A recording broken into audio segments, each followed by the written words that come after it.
officially launch the Atherton Rotary Club's Rocky Creek World War II Igloo Restoration Funds campaign, please welcome the Australian Prime Minister's official representative, Queensland Senator, the Honourable James McGrath.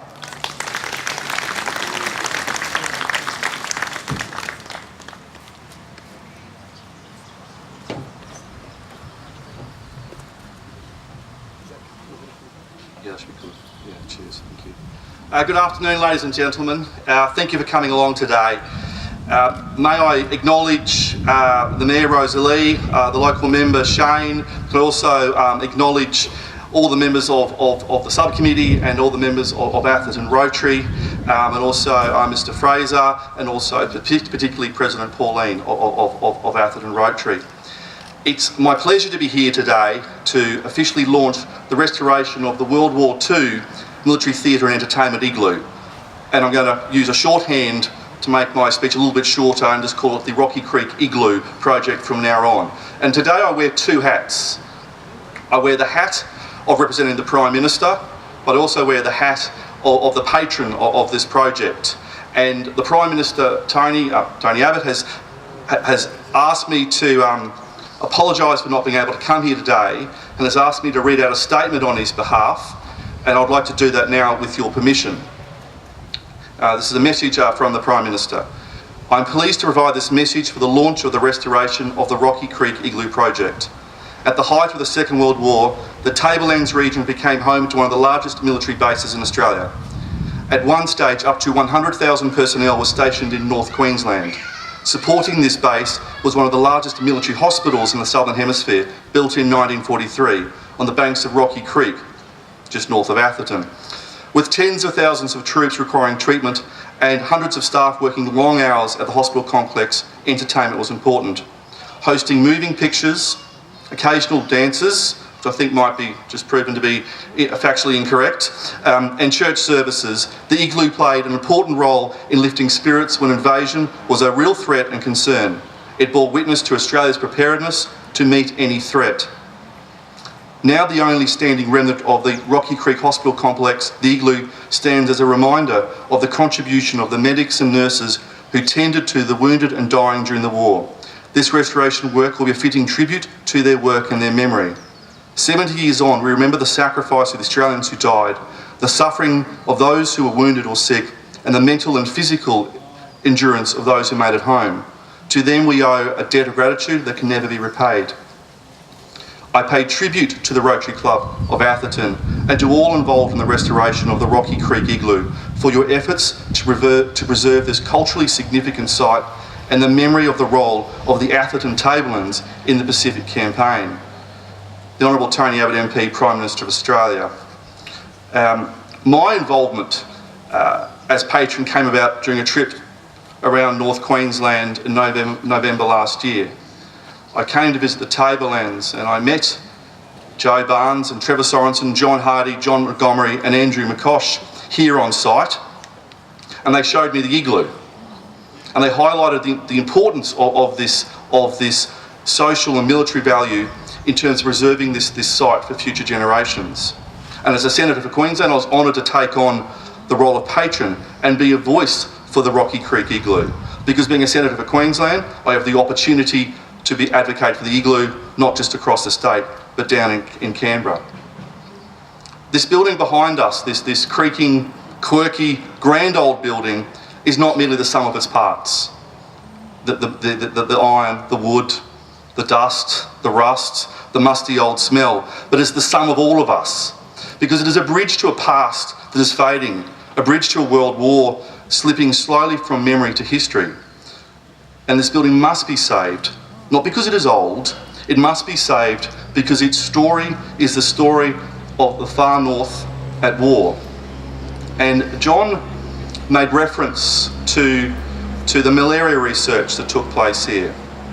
And I want to touch upon the 2nd, 2nd and 2nd, 6th Australian Army General Hospitals that were here during the war, and they were home to a secret and significant research to combat malaria that was ravaging troops in the Pacific Theatre.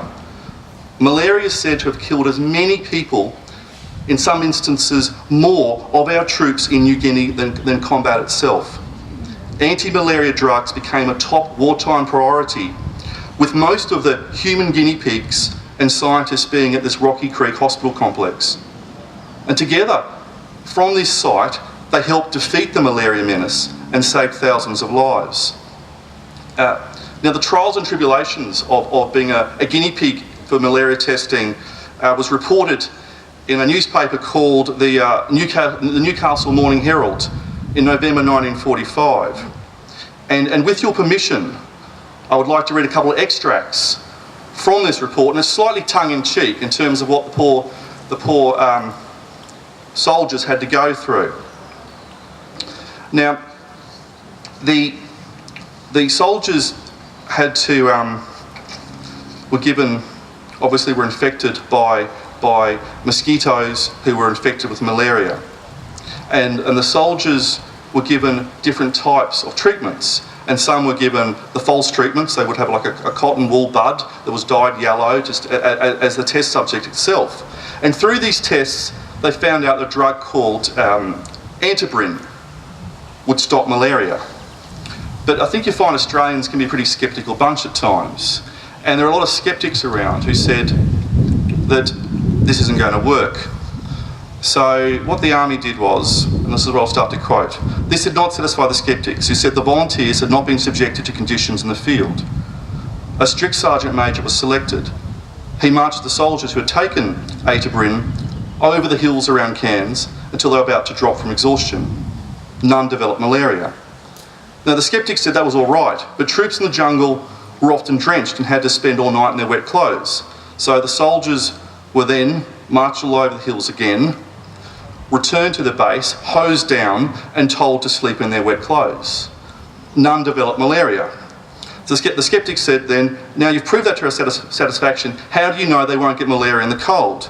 So the soldiers were taken around the hills of Cairns, returned to the base, hosed and then put into the iceworks and left there as long as the medical officers dared.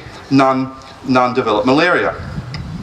Well, the sceptics said, well, you've proved that with soldiers, but what about with airmen? So the soldiers were taken around the hills, returned to base, hosed down, and then taken up into the air until they developed the bends. Now, none developed malaria. So this base was not just a training base here on the Tablelands. It was not just a hospital. It was a place that helped save so many lives. And what I'd like to do is just give to Pauline a book, if that's okay. And it's probably a rather deep book, but it's called Malaria Frontline, Australia Army Research During World War II. And I'd just like to present that to Pauline in terms of for your library, in terms of what happened here on site. So that's for you. No worries. Thank you very much. Cheers. No worries. Thank you very much. We'll just agree. Yes. No worries. Thank you.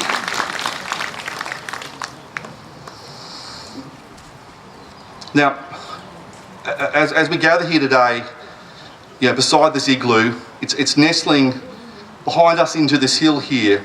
It's like a lonely sentinel. It's guarding, it's protecting. It's not just the decaying remnants of the hospital, but it's standing like a sulking Praetorian over the memories and dreams, the tears of sadness, the tears of happiness, the light and dark of this special place. And while the hospital helped heal the physical wounds, it was in this igloo that the war could be forgotten. Nightmares were left at the door, as dreams were collected at the ticket counter, as calmness was picked up in the flickering of the light and the shadows of moving pictures being screened. So we give thanks to those who served.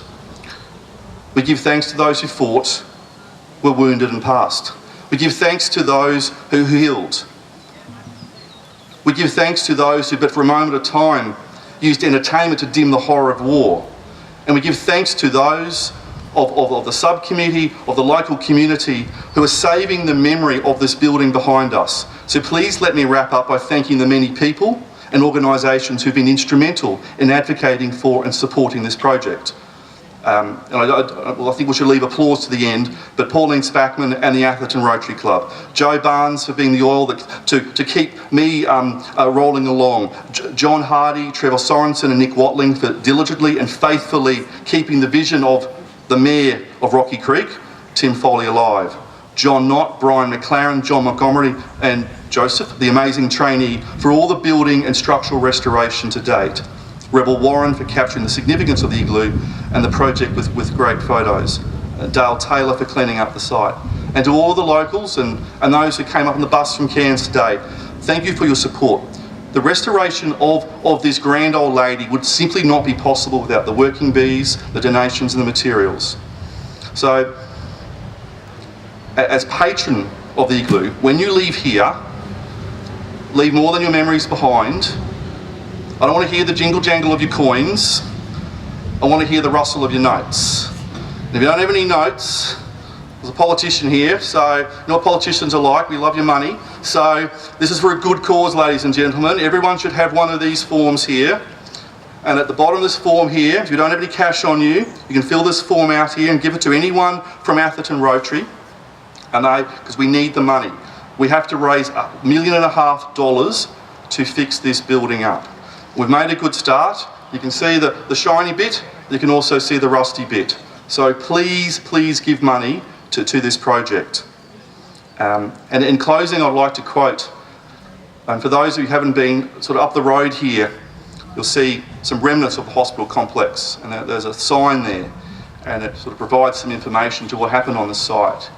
And it ends this sign by saying, as you pass this site, spare a thought for the sacrifices made for freedom and peace.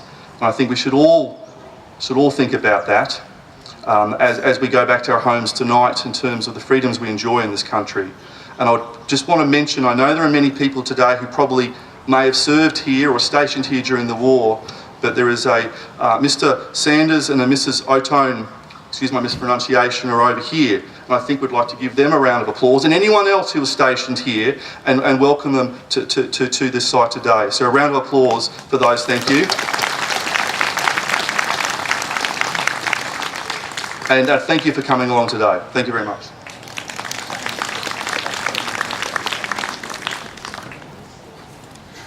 Thank you, James. We really appreciate your